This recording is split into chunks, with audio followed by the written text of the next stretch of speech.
Hello friends, કેમ છો બધા? મારી યુટ્યુબ ચેનલમાં તમારા બધાનું દિલથી સ્વાગત છે. તો આજ તો છે રક્ષાબંધન, એટલે રક્ષાબંધન નિમિત્તે તમને બધાને ખૂબ ખૂબ શુભેચ્છાઓ.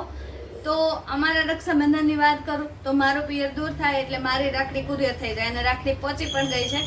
અને મારે 2 દીકરીઓ છે એટલે રક્ષાબંધન નિમિત્તે કંઈ બહુ ખાસ હોય નહીં અમારે ઘરે. જયની પણ નોકરી એવી છે કે એને પણ નોકરીએ જવું જ પડે, તો કદાચ એને આજે હાફ ડેની રજા મળી જાય.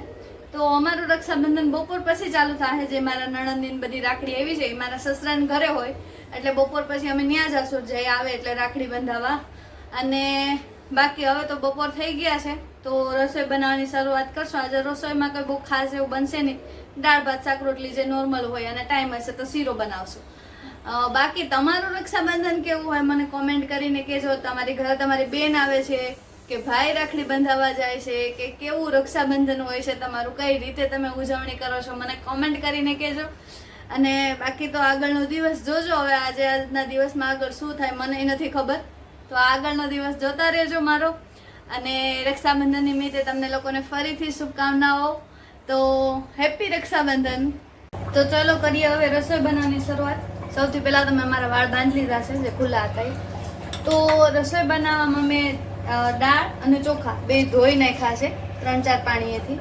આ ચોખા છે ધોઈ નાખ્યા છે. આમ તો બનાવવા પહેલાં આપણે પલાળી દઈએ તો સારું જલ્દી થઈ જાય, પણ હું ભૂલી ગઈ હતી. અને આ છે દાળ તુવેરની, દાળને 3-4 પાણી ધોઈ નાખી છે. અને આમાં હું કંઈ નથી નાખતી, દાળમાં અને ચોખામાં ખાલી બાફવામાં એમને જ મૂકી દઈશ. અને ચલો તો હવે આપણા દાળ ને ભાત બફાઈ ગયા છે, તો હવે આપણે દાળ બનાવવા મૂકી દઈશું. અને એકદમ સામાન્ય રીતે જ બનાવશું. આમાં મેં કોથમરી, લીલા મરચાં અને ટમેટું આ બધું કાપીને રાખી દીધું છે, એટલે આ બધું નાખી દેવું આપણે. અને અહીંયા અમારો ભાતે બની ગયો છે. અને આમાં હવે આપણે બાફવામાં કંઈ નાખ્યું નહોતું એટલે હવે બધા મસાલા નાખી દેવું. તો પહેલાં નાખશું હળદર, પછી ધાણા જીરું,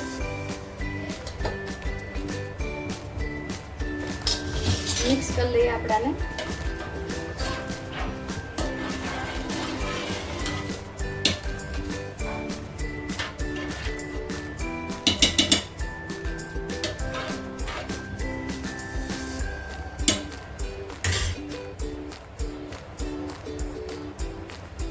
પછી મીઠું નાખી દઈશું.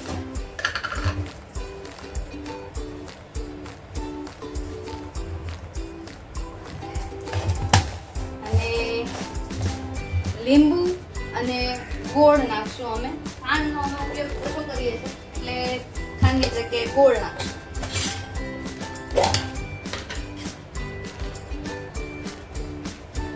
ગોળ નાખી દઈશું.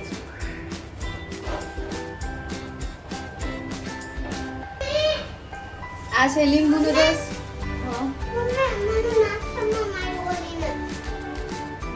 એને કે મમ્મી ખીજા કરો. અને થોડુંક મરચું. અમારી અમદાવાદી દાળ તો આવી જ બને છે. અને આમાં થોડોક ગરમ મસાલો આવશે, કેમ કે ભાઈ અમારે દાળમાં તો આવું જોઈએ છે.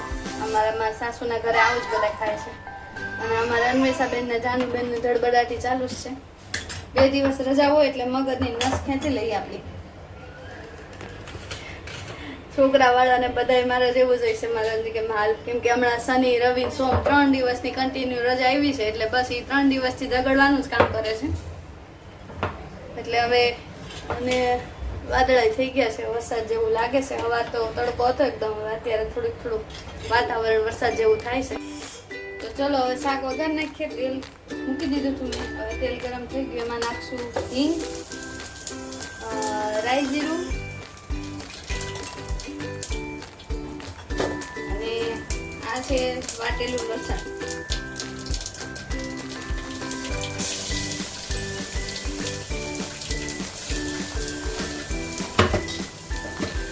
હવે આપણે નાખી દઈશું આમાં રીંગણા બટેકા.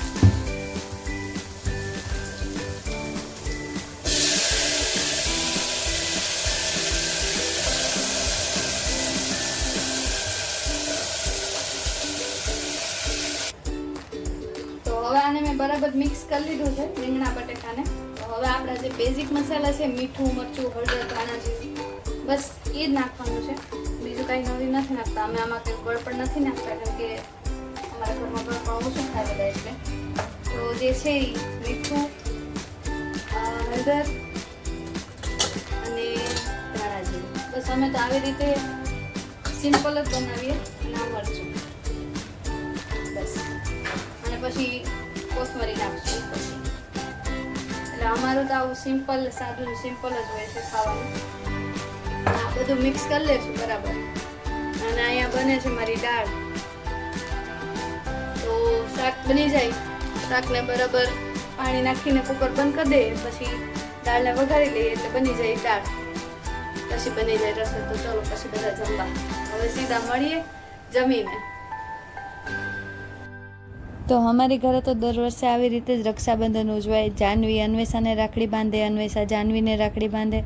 આમ તો ખરેખર રક્ષાબંધનનો મતલબ જ એ છે કે એકબીજાની રક્ષા કરવી, ધ્યાન રાખવી. એટલે અમે અમારી છોકરીઓને ક્યારેય એવો અફસોસ નથી થવા દેતા કે ભાઈ નથી, કે એને ક્યારેય એવું ન થાય કે અમે રક્ષાબંધનના દિવસે અફસોસ ન થાય કે મારા ભાઈ નથી. તો એને એવું જ શીખવાડીએ છીએ કે તમારે આખી જિંદગી એકબીજાનું ધ્યાન રાખવાનું છે, એકબીજાના સુખ દુઃખમાં સાથ આપવાનો છે.